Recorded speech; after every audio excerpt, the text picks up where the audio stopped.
Jangan mau ditakut-takuti polisi, suruh urus dulu tuh Verdi Sambo. Sepanjang kita tahu apa yang kita lakukan benar, kita tidak merugikan orang lain, jangan mau ditakut-takuti dengan pasal.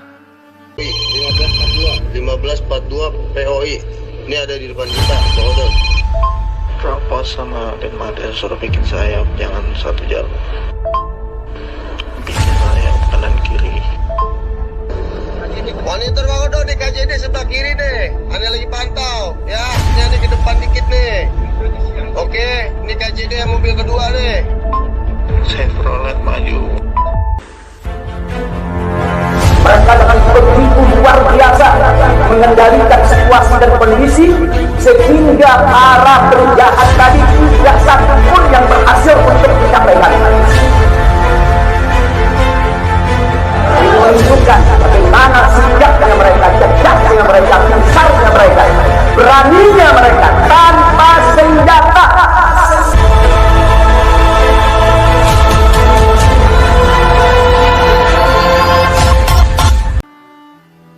Karena lewat suara kita bisa didengarkan dan kita bisa memaksa penguasa untuk menuruti apa kehendak rakyatnya. Jangan mau suara kita hanya dihargai 5 tahun sekali di bilik suara doang atau pada saat pilkada. Jangan mau suara kita hanya dianggap berharga 100-200 ribu atau dapat jilbab pada saat kampanye. Biasanya modusnya itu kan bagi-bagi kaos partai atau bagi-bagi jilbab untuk yang perempuan. Jangan mau kita hanya dikerdilkan sebatas fans yang bisa berbaris seperti itik. Hati-hati, sebentar lagi pemilu, suara kita akan diperebutkan dengan berbagai macam cara. Mari ingat pengalaman yang dulu. Untuk apa mati-matian membela 1 atau 2 ketika akhirnya berkumpul juga?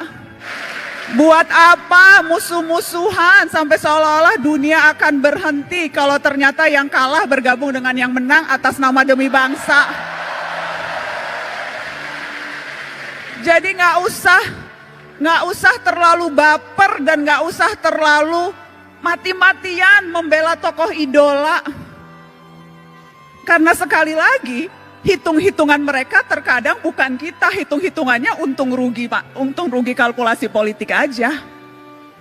Karenanya jangan mau dimanfaatkan hanya suara di 5 tahun sekali, tapi gunakan suara itu terutama di hari-hari ini.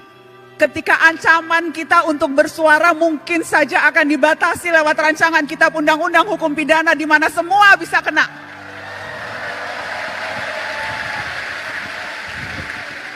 Terlalu berharga suara kita.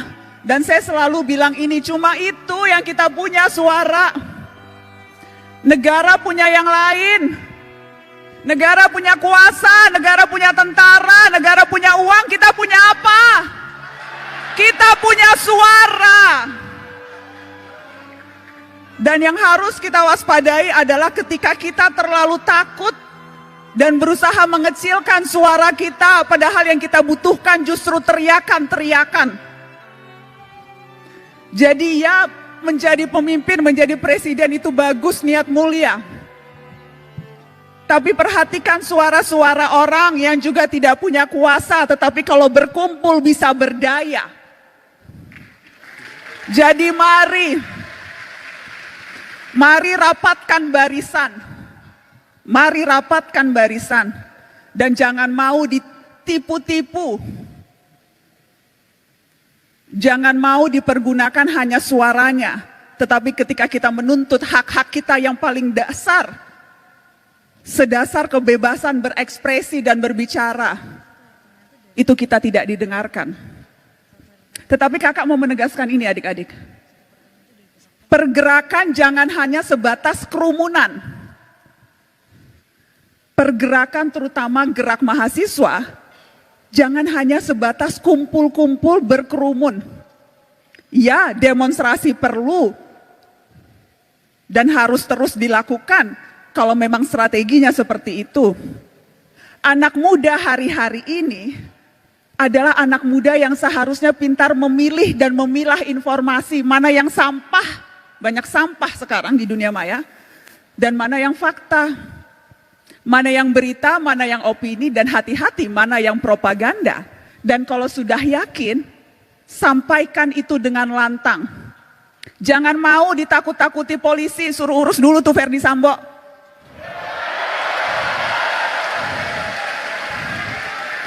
Sepanjang kita tahu apa yang kita lakukan benar, kita tidak merugikan orang lain, jangan mau ditakut-takuti dengan pasal. Kita juga bisa belajar pasal-pasal, kita juga tahu apa hak-hak kita sebagai warga negara, kalau tidak tahu cari tahu. Jadi jangan mau gampang ditakut-takuti. Dengan cara itu, kita bisa berdaya dan kita bisa memberdayakan orang lain. Dan harusnya itu ultimate goal kita dalam hidup. Bukan hanya memperbaiki kualitas hidup kita sendiri, tapi bagaimana kita bisa memperbaiki kualitas hidup orang lain. Dan itu bisa dilakukan tanpa jabatan formal, tanpa jadi presiden, tanpa jadi menteri, tanpa jadi anggota DPR, tanpa perlu pangkat yang tinggi. Kita bisa melakukan itu dalam tindakan kecil seharian sekalipun. Karena kuncinya sebetulnya peduli dan bersatu. Kutipan yang selalu saya tunjukkan ke setiap mahasiswa. Ketika Bung Hatta bilang seperti ini, peduli dan bersatu itu adalah kunci. Karena kalau tidak, Indonesia hanya seperti seuntaian gambar di peta.